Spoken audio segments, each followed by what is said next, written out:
तो ये जो गिरावट आई है ये क्या हमारे लिए एक अपॉर्चुनिटी है या और भी बाजार अभी नेगेटिव जाने वाला है? कोटक बैंक एक ऐसा स्टॉक दिखाई दे रहा है ओपन इंटरेस्ट के बेसिस पर जो अपने बॉटम पर है, बट क्या बाजार में ऐसी गिरावट चलती रहेगी या कहीं ना कहीं थमने वाला है बाजार? क्योंकि अगर हम देखें लास्ट 1 वीक में तो अराउंड हमको 2000 पॉइंट्स की गिरावट देखने को मिली और सेंसेक्स में वही देखें तो अराउंड 3500 पॉइंट्स नेगेटिव देखने को मिले। तो ये जो गिरावट आई है ये क्या हमारे लिए एक अपॉर्चुनिटी है या और भी बाजार अभी नेगेटिव जाने वाला है? क्या हो सकता है? जी हाँ, मैं बात कर रहा हूँ OI to OI के लिए जो स्टॉक्स आते हैं हमारे और जो सीरीज चल रही है उसी के नेक्स्ट पार्ट की मैं बात कर रहा हूँ कि इस बार हमको क्या डिसीजन लेना चाहिए और कैसे हमको इन्वेस्टमेंट करना चाहिए और क्या होना चाहिए हमारा प्लानिंग। तो अगर चैनल पर नए हैं तो चैनल को सब्सक्राइब कर लीजिए और बेल आइकन को प्रेस करना बिल्कुल मत भूलिएगा। चलिए आगे कंटिन्यू करते हैं और समझने की कोशिश करते हैं कि इन स्टॉक्स में क्या अभी एंट्री के मौके हैं या नहीं है, क्या क्या पॉसिबिलिटी है या अभी और हमको इंतजार करना चाहिए। अगर मैं बात करूं लास्ट 1 वीक के ट्रेंड की तो ट्रेंड अभी तक बाजार ने ब्रेक नहीं किया। ट्रेंड मतलब कि लास्ट 1 वीक से बाजार कंटिन्यू नीचे जाता हुआ हमको दिखाई दे रहा है। तो जब ये थमेगा थोड़ा सा 1 या 2 दिन बाजार ग्रीन में क्लोज होगा तब जाकर कुछ लोगों को थोड़ा सा भरोसा होगा और लोग थोड़ा सा इन्वेस्टमेंट के बारे में सोचेंगे। अभी अगर हम बात करें डेटा के अकॉर्डिंग तो ओनली FII बाजार से पैसा निकाल रहे हैं और ओनली DII बाजार में पैसा लगा रहे हैं। वहीं पर रिटेल कस्टमर का कोई भी एक्टिविटी बाजार में अभी देखने को मिल ही नहीं रहा है। कोई ऐसी चीजें दिख ही नहीं रही जिसके बेसिस पर अगर आप स्टॉक्स में देखेंगे जो निफ्टी 50 की मैं बात कर लूं और निफ्टी 50 में अच्छा वेटेज रखते हैं जैसे रिलायंस, HDFC, ICICI, TCS, इनके वॉल्यूम्स पर अगर आप जाएंगे और नजर डालेंगे तो वहां पर ITM में 0 वॉल्यूम, 10 वॉल्यूम, 20 वॉल्यूम्स ऐसी स्थिति दिख रही है हमको। तो क्या करें ऐसे एक टाइम पर? क्या हम इन्वेस्टमेंट कर दें या नहीं करें या इंतजार करें, और करें तो कितना इंतजार करें, कौन से वो लेवल्स होंगे, वो सारी बातें हम करने वाले हैं, सारी बातें हम करेंगे। अगर आपका व्यू लॉन्ग टर्म व्यू है मतलब कि मुझे कोई फर्क नहीं पड़ता बाजार में और करेक्शन भी आएगा, मेरे पास फ्री पैसा है, मैं लॉन्ग टर्म व्यू के लिए लेकर जाऊंगा, तो हाँ राइट टाइम में थोड़ा थोड़ा फ्री करते जाइए। 30-40% अभी रख लीजिए और बाकी का कुछ अमाउंट इंतजार करिए और करेक्शन का आया तो ठीक है, अदरवाइज यहीं से कुछ मौके और यहीं से कुछ हम आगे भी निकल जाइए। और नहीं आया तो भी कोई फर्क नहीं पड़ता है, क्या फर्क पड़ना है, चलता रहेगा, सब चीजें चल ही रही है, ठीक है। तो अभी हमको क्या करना है, कुछ अमाउंट थोड़ा धीरे धीरे रिलीज करना है अगर और डीप मिले हमको तो। बट कैसे? अगर आपका व्यू एक हफ्ते 2 हफ्ते के लिए तो नहीं, अभी दूर रहे हो। क्यों दूर होना है? क्योंकि अभी हमारे पास डेटा नहीं है और डेटा के बेसिस पर हमको कंफर्मेशन नहीं मिल रहा है, ठीक है। हो सकता है कि ये बाजार यहां से रिकवरी दे दे, रिलायंस कल आपको 3200 रुपए दिखा दे, पॉसिबिलिटी है, सब कुछ है। बट क्या होगा, हमको रिग्रेट नहीं करना है क्योंकि हमको कंफर्मेशन नहीं मिल रहा है और जब तक कंफर्मेशन नहीं मिलेगा हम कोई भी ट्रेड नहीं करने वाले। चलिए समझते हैं, डेटा को देखने की कोशिश करते हैं। आज इस वीडियो में हम कम से कम 20 स्टॉक्स को बारे में जानेंगे और देखेंगे उनकी सिचुएशंस क्या और कहां पर हमको एंट्री के मौके बनते हुए दिखाई दे रहे हैं और हमारी उसकी रेंज क्या होने वाली है।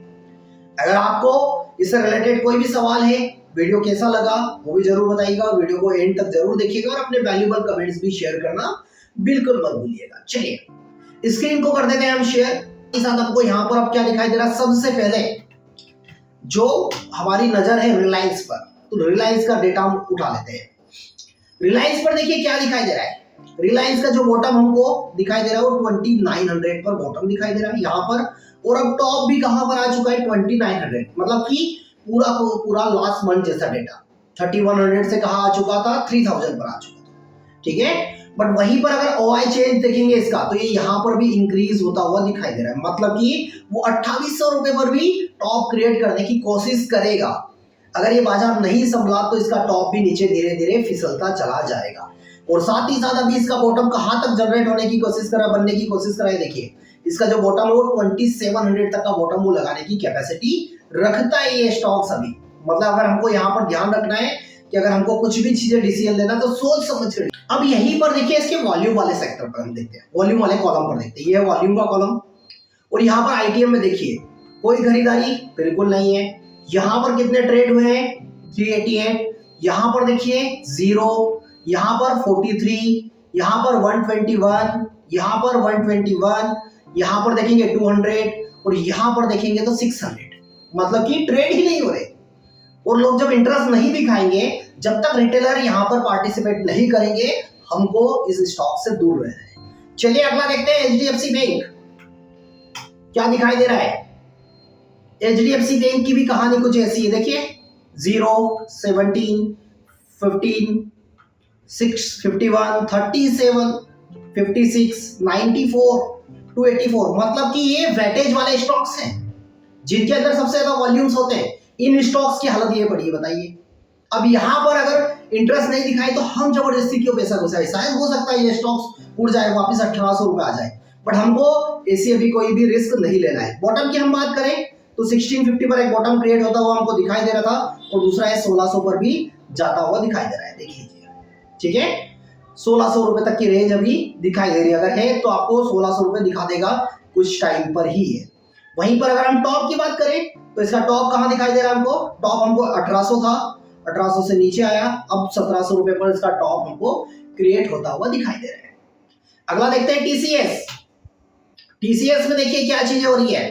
टीसीएस में भी वॉल्यूम में कुछ नहीं है, और वहीं पर अगर हम देखेंगे टीसीएस न्यूट्रल है, पुट साइड में वॉल्यूम्स नहीं है, बट रेंज कहां तक की?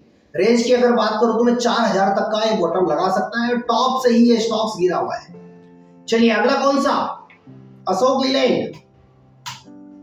अशोक लीलैंड में देखिए कहां पर क्या क्या चीजें दिखाई दे रही है। 240 पर बॉटम था, कहां पर जनरेट करने की कोशिश की? 230 पर बॉटम बनाने की कोशिश, बट वहां से भी राइटर्स निकल रहे हैं। अब कहां पर कोशिश हो रही है? अब हो रही है 220 पर, और हुआ अगर कल भी यहीं पर, मतलब 2-3 दिन अगर यहीं पर ओआई चेंज इंक्रीज होता रहा तो ये 320 तक भी जाता हुआ हमको दिखाई दे रहा है, बड़ी रेंज 320। चलिए इसके अलावा टॉप अगर हम देखें इसका, तो टॉप अभी भी 250, और नया टॉप कहां पर? 240 पर क्रिएट होता हुआ हमको दिखाई देता है। आईआरसीटीसी देख लीजिए, आईआरसीटीसी में क्या दिखाई दे रहा है? आईआरसीटीसी के वॉल्यूम्स देखिए, सब जीरो पड़े, 0 0 0 0।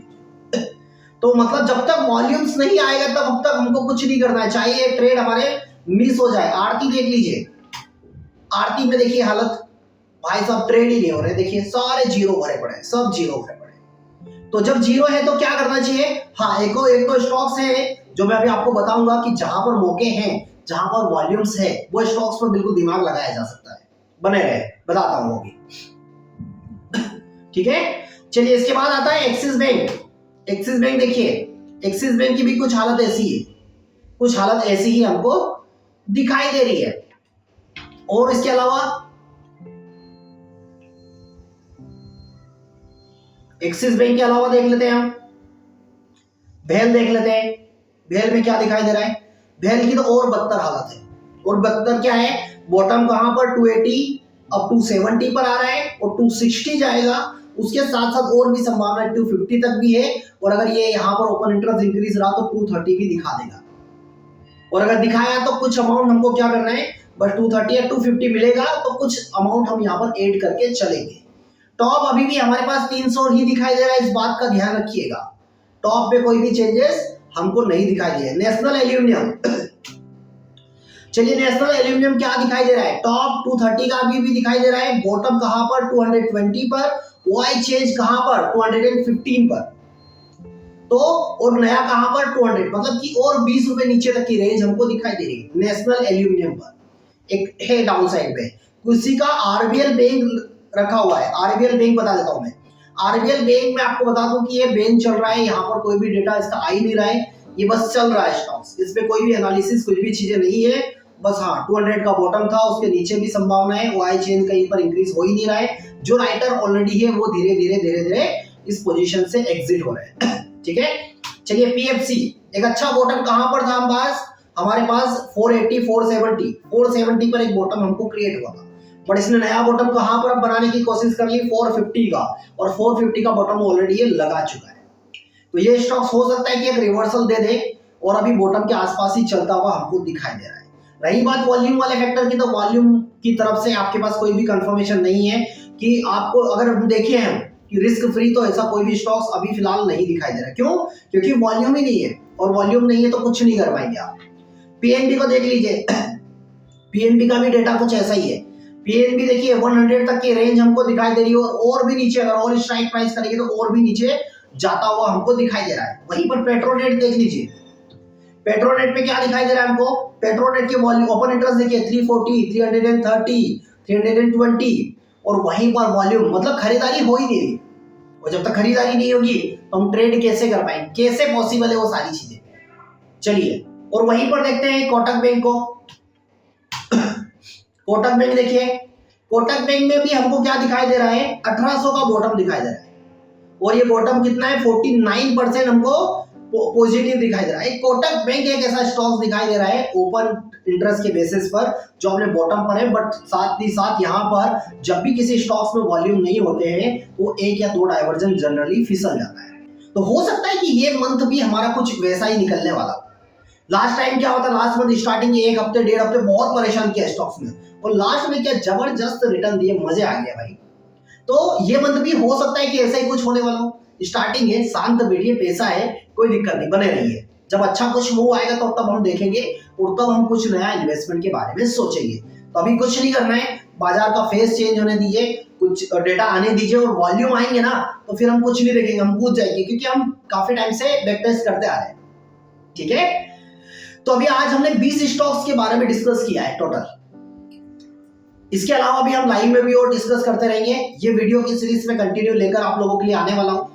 ये डिले इसलिए है ताकि स्टॉक्स में वॉल्यूम ही नहीं है, कोई भी चीजें ऐसी दिख नहीं रही है जहां पर हम एंटर कर पाए। ठीक है, और जब भी हम एंट्री लेंगे तो कहीं ना कहीं ट्रैप होंगे और फंसते जाएंगे और पैसे को ब्लॉक कर लेंगे। अगर आपका लॉन्ग व्यू है तो ऐसे डीप में धीरे धीरे 10-20% करके एड करते जाइए अपने पोर्टफोलियो में। आपका व्यू एक हफ्ते दो हफ्ते है तो इंतजार करना पड़ेगा जब तक कि बाजार ग्रीन ना दिखा दे। ठीक है, तो फिलहाल आज के लिए इतना ही, फिर मिलेंगे नेक्स्ट वीडियो में नेक्स्ट कंटेंट के साथ।